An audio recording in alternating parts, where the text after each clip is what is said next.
All right, so here's one of those ironic twists of fate. Secretary of State Hillary Clinton gave a major speech today on internet freedom and why it's important to make sure those freedoms are available around the world.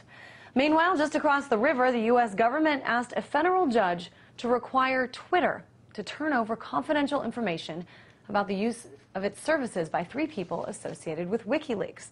So, if I understand this right, the U.S. government is championing freedom of information, except when it's in secret cables made public about the U.S. government.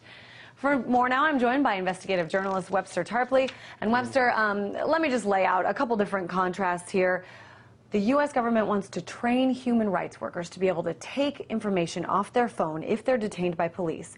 But then again, they go after U.S. citizens, their cell phone records, their computers. What's this all about? Well, there is hypocrisy and a double standard, but I think the real double standard is Hillary Clinton is out there today posturing about internet freedom, whereas the head of her regime, Obama, has demanded and presumably received the ability to turn off the internet in the United States. What Mubarak did in self-defense is what Obama can now do. That's the big hypocrisy.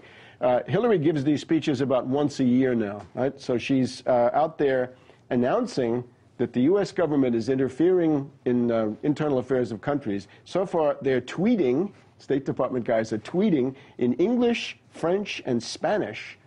They've added Arabic and Farsi, so they're going big in Persian language into Iran. Absolutely. And they're adding Chinese, Russian, and Hindi, so all these other targets that opened up. And she also announced, she says it's a venture capital approach with 25 million on top of the 20 million they had already given out to people like Falun Gong to find a way to break the Great Wall of China, which is the thing that they're targeting. And that's so interesting because, you know, you talk about the U.S. using the internet to either work with these other countries, but a lot of leaders, a lot of people are looking at this and saying, hey, wait a minute. Maybe the U.S. should step back a little bit, including earlier today a suggestion by Russian Foreign Minister Sergei Lavrov. He said that the U.S. and Western allies should not use, for example, Egypt and Tunisia, which use the internet, but they shouldn't use these revolutions to try to stir up democracy and protest in the Middle East, that they should instead, you know, back off. I'll play you what he said. We are convinced that calls for revolutions are counterproductive. We've had more than one revolution in Russia, and we believe that we don't need to impose revolutions on others. We don't think that we can tighten the screws or take sides.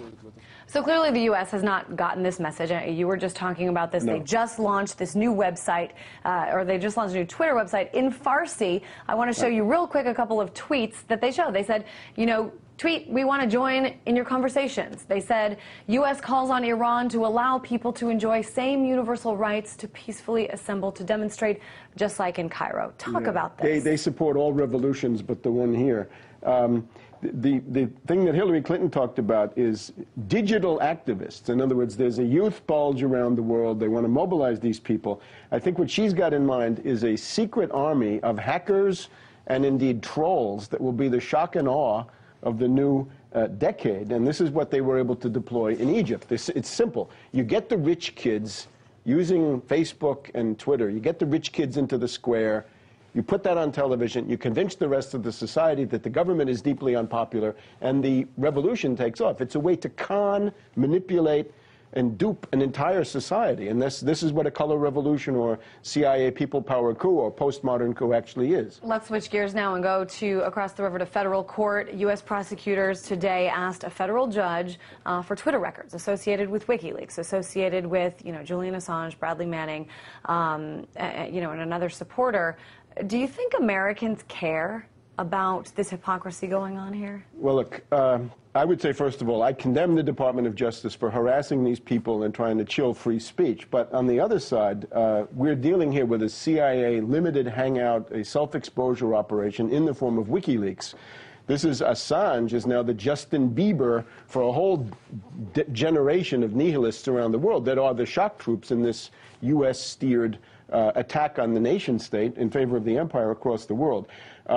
What he's been doing is putting out very carefully selected and indeed doctored stuff that attacks who? Not the U.S., not the British, not the Israelis, but Ben Ali, Berlusconi, Putin, Gaddafi, the president of Argentina, Karzai. In other words, the whole CIA enemies list. Well, I think it also put some information out there that the U.S. government clearly didn't want out there. That everybody knew. That everybody knew. Let me just point to one thing. Cass Sunstein in 2008 said, it's time for the cognitive infiltration of anti-government movements. WikiLeaks is the Cass Sunstein cognitive infiltration that was planned, and it's doing that job. All right, investigative journalist Webster Tarpley. Unfortunately, we're out of time, but thanks for weighing in.